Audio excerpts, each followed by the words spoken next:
round 3 to go on my mission to complete the Pentagon challenge, the hardest challenge Football Manager has to offer. We've already won the African Champions League with Cape Town Spurs and the Asian Champions League with Shimizu S-Pulse, and now with my eyes firmly set on the CONCACAF Champions Cup, and as a man who already owns a pair of Kansas City Chiefs dungarees and various baseball caps for both the Chiefs and the Kansas City Royals, all because they share my initials of KC, there was only one destination I seriously entertained as soon as the Sporting Kansas City job became available in the MLS. In fact, having already ruled out the Canadian Premier League because winning the Champions Cup from there would be like pulling teeth, it was always meant to be that Sporting was the very first job to become available after my Asian Champions League win. So considering I'm now armed with a Continental Pro license and a 4.5-star reputation after my exploits in Japan, I didn't expect them to say no to me. In fact, I'm fairly confident I'm already at the point where I could get a job at any club in the world. So we do have the option of jumping to Europe or South America whenever we want. But I've been looking for a way to make all this stuff a business expense for months. So it's off to the MLS we go. But before I start trying to figure out the rules of soccer in the weirdest league on the planet, if you're enjoying this series, please make sure to leave a like on the video. And of course, if you're new, subscribe to the channel, turn on the notifications so you don't miss out on the rest of the series and all my other daily Football Manager content. So, the MLS. How confusing could it actually be? Well, one of the first things to appear in my inbox is the longest email in FM history, which contains a lot of waffle about things I don't really understand, like designated players, salary caps, general allocation budgets, off-budget slots, Generation Adidas, and minimum salary values. I'd soon learn that this email barely even scratches the surface. We haven't even mentioned the draft yet, so I made the executive decision that rather than being a nerd and learning the rules, I needed to hire a director of football to handle all the transfer and player registration nonsense for me. So I'm going to go full American, declare myself head coach, focus on the players we already have at the club and winning football matches, and make use of the transfer target feature in FM to just tell the director of football who I want and leave them to do all of the number crunching stuff that I don't want to learn. And as far as players go, we have a few good ones already at the club that we can build around. 22-year-old Irish international William McDonald is a young designated player. No idea. With 4.5 stars of current ability. Quinn Sullivan is a homegrown utility midfielder who looks like he'll be really useful, and Ben Old is actually in his prime and a current New Zealand international who can operate from the opposite wing to Sullivan. So our tried and tested 4-2-4 formation that we've been using so far should fit the players we have. With half of the season played, we're 8th in the 14-team Western Conference, which also translates to 14th in the 29-team Supporters Shield that the media expects us to finish 25th in, despite us finishing 9th last season. And all of that's fairly meaningless anyway, because the leagues basically are meaningless in the US. We just have to finish in the top half to qualify for the playoffs and then win those to get into the MLS Cup, and the winner of that are the team crowned champions. Presumably world champions, because America. And as far as Champions Cup qualification goes, that's just as complicated as everything else, with both finalists in the MLS Cup getting in, along with the top 3 teams in the Supporters Shield and the winners of the US Open Cup, which is what we won last year and why we played in the Champions Cup earlier this season, although we have already been knocked out in the second round by mid-table Mexican team Club Leon. So what I gather from all of this is that we're basically American Aston Villa. We used to be good years ago, but now we're a mid-table team who fluked a Champions League spot, and I've somehow got to turn that into a squad that can qualify every year and go on and win the competition, even though that's dominated by much better Mexican teams, all whilst not really understanding how to buy and sell players. Easy peasy. Oh, and I've got no staff at all. So we probably need to fix that as well. I lost my first game 3-0 against Nashville, but then beat Real Salt Lake 4-0 thanks to a Greg Brennan hat-trick, so I have no idea how good we actually are, considering those two teams are both in the top 4. We've also received our first trade offer from New England Revolution, who want one of my best players in exchange for £1.5 million of general allocation money. I don't know what that is. I don't think it's transfer fee money. Plus their first round pick for the draft next year and Real Salt Lake's first round pick for next year's draft pick as well, which presumably they got in a trade with them at some point. I have no idea if the draft is even worth doing, so no idea what the value of those picks is, but Quinn Sullivan's worth over £5 million, so I can't see how it's something I want to get involved with, so we decline the offer and continue searching for a director of football to handle all this stuff for me. And that man ended up being Claudio Reyna, off of Sunderland in the past, who's now nearly 60, but will hopefully find a way to smuggle his son into the club. We got to the end of the transfer window without him doing any business for me though, which, to be fair, he had only been here 3 weeks when the transfer window closed, and our form continued to be pretty mixed in the league, losing to New England but beating Colorado, and then we started playing in something called the LOLLUJO Cup, which includes both MLS and Mexican clubs, and we made it through to the semi-final of that, which I guess bodes well for if we make it into the Champions League again, although we did lose to our MLS rivals Atlanta United in the semi-final of that one.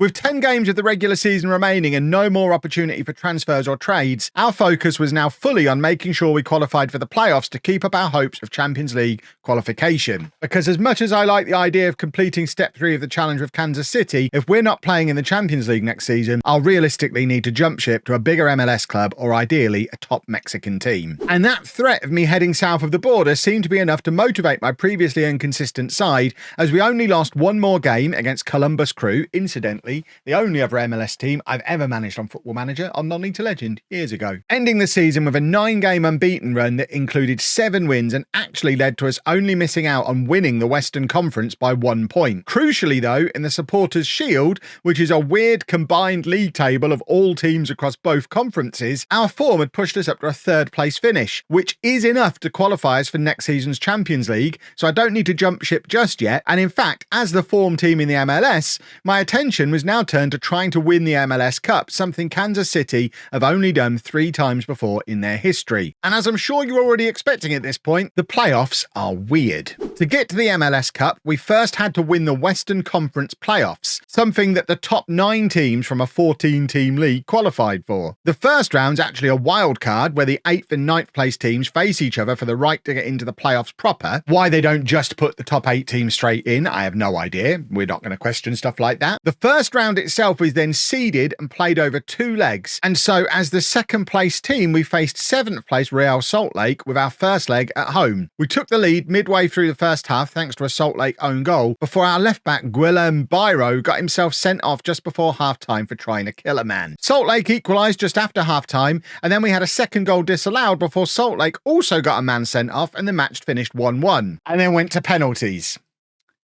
in the first leg. We went on to win the penalty shootout, but I had no idea what the implications of that shootout would be. Could we go away and lose 1-0 now and it still be a draw because we won the shootout? If not, what was the point of the shootout? I don't know what's going on almost all the time here. And thankfully, we didn't have to find out, because with 11 men for the entire match in the second leg, we were much stronger, going ahead for a Derek Lacerda penalty early on before Salt Lake equalised on the hour mark. Lacerda then scored a second penalty after 69 minutes.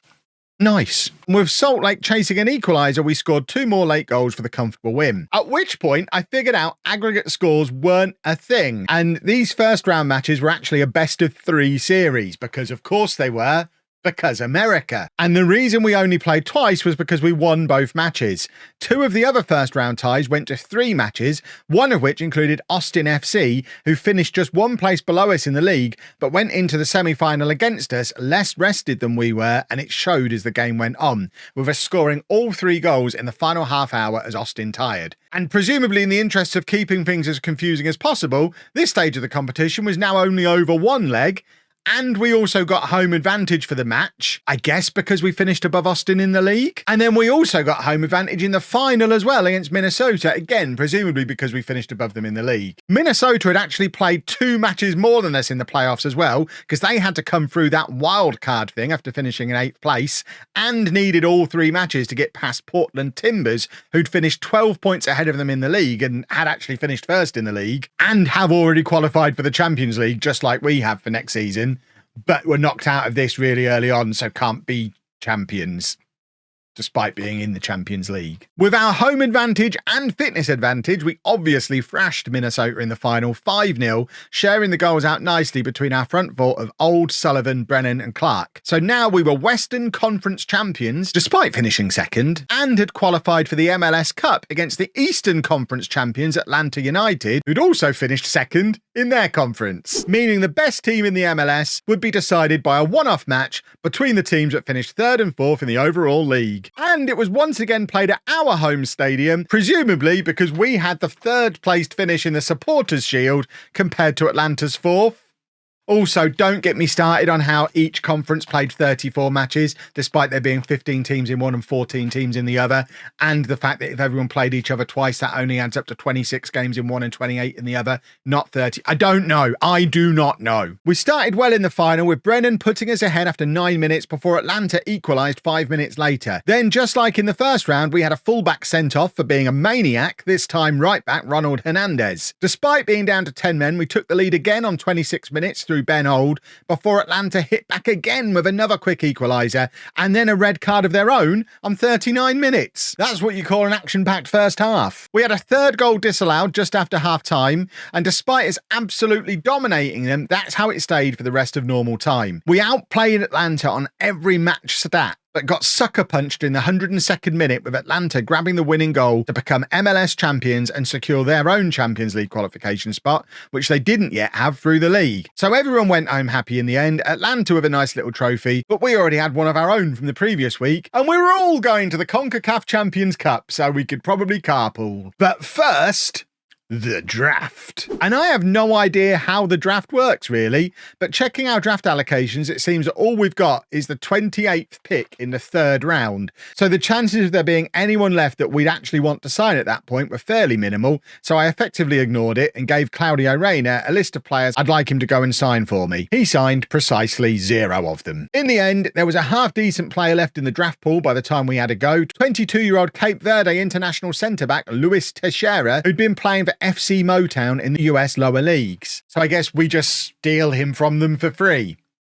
Support grassroots football, folks. We brought in a couple of free transfers too, because I actually understand how free transfers work. And I also figured out how to do a trade, bringing in 19-year-old Brazilian centre-back Romarinho from Nashville in exchange for a first-round draft pick for next season, a second-round pick for the season after, and £2 million of that mysterious general allocation money that I still don't really get. Which seems like a bargain to me.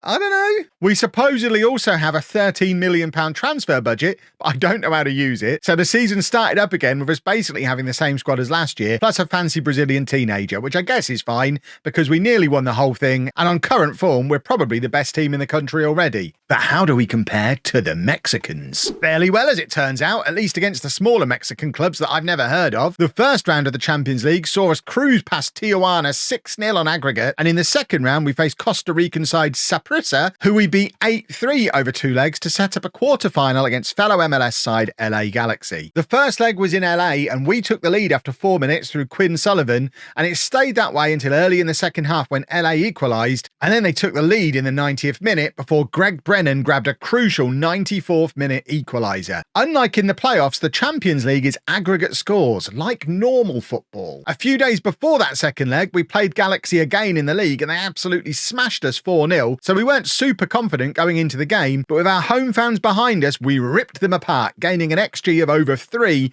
and missing a penalty just before half-time, but we couldn't actually find a goal. But it ended up not mattering because away goals still exist in America apparently, so despite only managing a 0-0 draw at home, that 94th minute equaliser in the first leg had effectively turned into the winning goal and set us up for a semi-final against a Mexican team I've actually heard of, Tigres, currently top of the Mexican League and reigning holders of both the Mexican League and the Champions League. If we could make it past them, we'd be feeling pretty good about winning the whole thing, but that's a big if.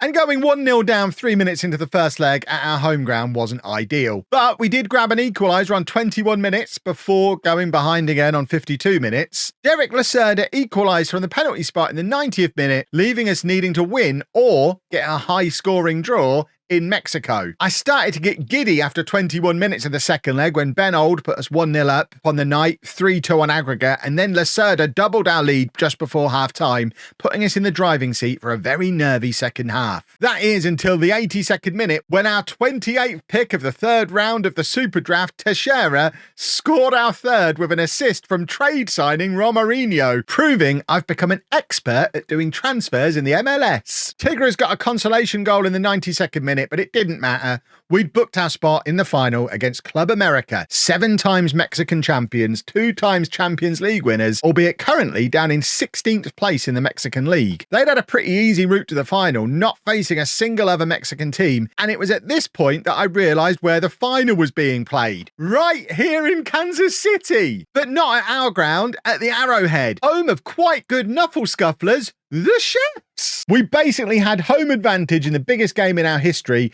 and I'd put it at about 50-50 chance that Taylor Swift will turn up for the game. We'd continued to play well in the league while all this was going on. We're sat second behind LAFC in the Western Conference, but none of that mattered. All eyes were on the Champions League final, the first one in the history of Sporting Kansas City, and we were ready. And the Arrowhead went bananas on 19 minutes when Canadian international Matthew Chonier opened the scoring before Scott Wen, another of my free transfer signings from the winter break, doubled our lead on the half hour. And from there, we just controlled the game and never really let Club America into it, and won the most comfortable, drama-free Champions League final in the history of the world. Probably pop my Champions hat on, I guess. And that was job done. Just 361 days after winning the Asian Champions League with Shimizu, I'd won the North American version with Kansas City and could leave the MLS as a hero before anyone noticed that I still didn't understand the rules and stood no chance at doing any long-term squad building. In fact,